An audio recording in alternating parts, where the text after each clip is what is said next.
Hello everyone, আপনাদের সাথে কিছু কথা শেয়ার করার জন্য আসছি।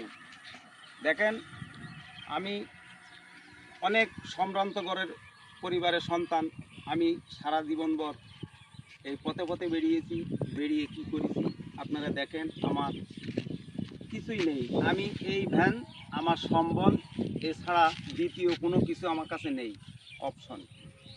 দ্বিতীয় কথা হচ্ছে, যাদের জন্যে কষ্ট পরিশ্রম করে আমি ওদের এগিয়ে নিয়ে গেছি, কিন্তু আজকের তারা দেখেন আমাকে কোনো মূল্যায়ন করে না।